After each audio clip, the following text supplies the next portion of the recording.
अरे वाह रे वाह कोहली मेरे भाई, तुम्हें वनडे क्रिकेट में 50वें शतक की बहुत बहुत बधाई। इतने बड़े मैच में तुम्हारे बल्ले से आज फिर एक शानदार पारी आई। तुमने और अय्यर ने मिलकर न्यूजीलैंड के गेंदबाजों की जमकर क्लास लगाई। अरे तुम लोगों ने दिल जीता, जो हमने टॉस जीत के पहले बल्लेबाजी का फैसला लिया था, तुमने तो उसको भी बिल्कुल सही साबित किया। एक हम तो जल्दी आउट हो गए थे, लेकिन दूसरा विकेट लेने के लिए तो ये न्यूजीलैंड वाले बिल्कुल तरस गए थे। अरे कप्तान साहब कैसी बातें करते हो यार। माना कि तुमने 47 रन की पारी खेली थी, लेकिन तुम्हारी उस ताबड़तोड़ पारी के आगे तो हमारा शतक भी फीका पड़ गया। अरे ये तो उस तुम्हारी तूफानी शुरुआत का ही नतीजा है जो तुम पावर प्ले में ही दे के जाते हो। फिर हम जैसे आकर अच्छी तरह नजरें जमाकर शतक लगा पाते हैं। बीच बीच में और भले ही मैडन निकल जाए, लेकिन बिल्कुल नहीं घबराते हैं, क्योंकि तुम रन रेट को इतना ऊंचा चढ़ा के जाते हो। गेंदबाज चाहे कितना भी जोर लगा ले, कम होने का नाम ही ना लेती। इसी मैच में देख लो, तुमने 29 गेंद में ही 47 रन बनाए, 4 चौके 4 छक्के लगाए। एक बार तो ऐसा लग रहा था जैसे पावर प्ले में ही खुद का शतक पूरा कर जाओगे। लेकिन रोहित भाई, तुम तो खुद के लिए खेल ही ना रहे। अरे कोहली भाई, अब की बार तो हमने सोच रखा है कोई शतक अर्धशतक के चक्कर में पड़ना ही नहीं।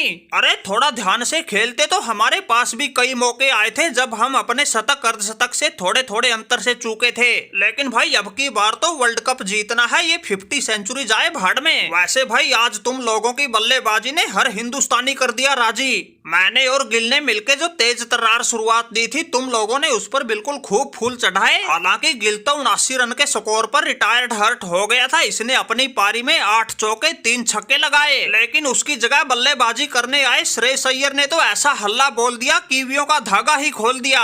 अरे क्या गजब का खेल दिखा रहा था। कोई सा भी गेंदबाज आया सामने, उसी को पानी पिला रहा था। और ये छक्के तो बिल्कुल लंबे लंबे लगा रहा था, दर्शकों को ही फील्डर बना रहा था।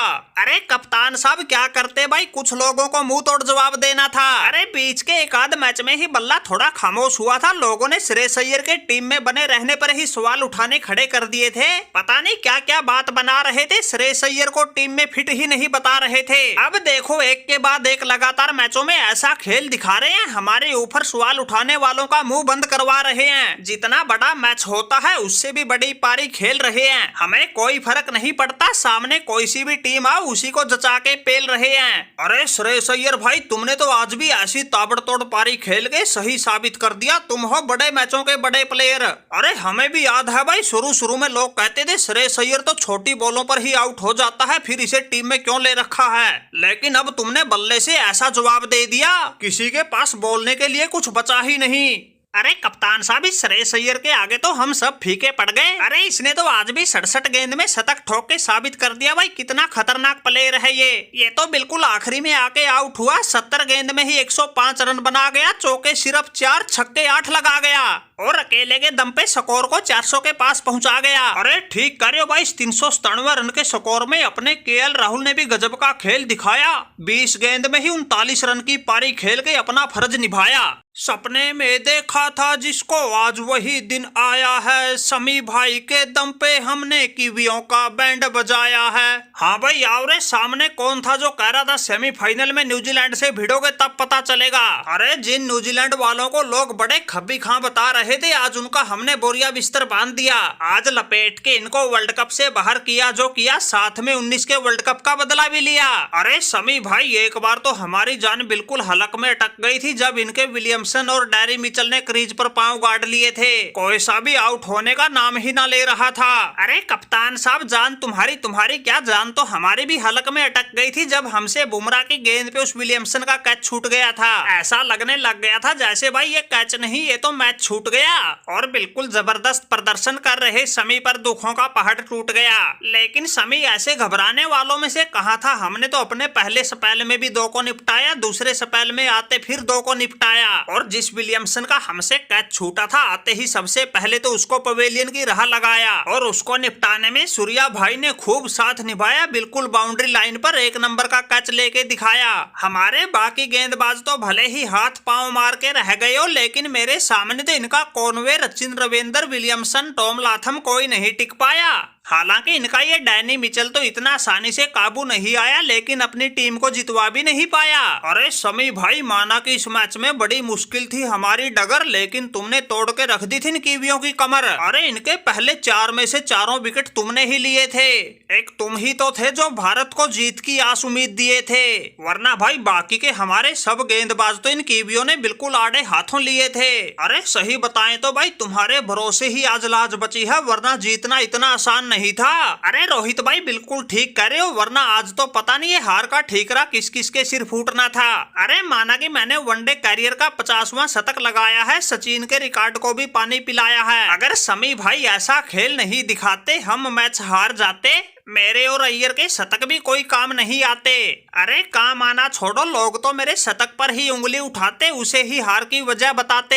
अय्यर ने तो फिर भी 67 गेंद में ही शतक ठोक दिया था, लेकिन मैं तो शतक के चक्कर में कुछ ज्यादा ही गेंद खेल गया था। ये तो शुक्र है जैसे तैसे करके हमारी टीम जीत गई, लाज बच गई, वरना आज तो भाई इतने बड़े बड़े रिकॉर्ड बनाने के बाद भी कहीं मुंह दिखाने लायक ना बचने थे। अरे कोहली भाई ये बात तो तुम ठीक करे हो, लेकिन आज तो भाई सभी ने तो विकेट चटकाई, लेकिन गेंदबाजी तो कुलदीप यादव ने भी गजब की करके दिखाई। माना कि वो समी की तरह विकेट तो नहीं ले सका, लेकिन इन कीवियों को बिल्कुल बांध के रखा। अरे ये उसकी सदी हुई गेंदबाजी का ही तो नतीजा था। न्यूजीलैंड वालों की आवश्यक रन रेट हर ओवर में बढ़ती ही जा रही थी और न्यूजीलैंड लगातार प्रेशर में आ रही थी, और इस प्रेशर के चलते ही तो बुमराह के जाल में ग्लेन फिलिप्स फंस गया, जिसका बाउंड्री लाइन पर जड्डू ने शानदार कैच लिया।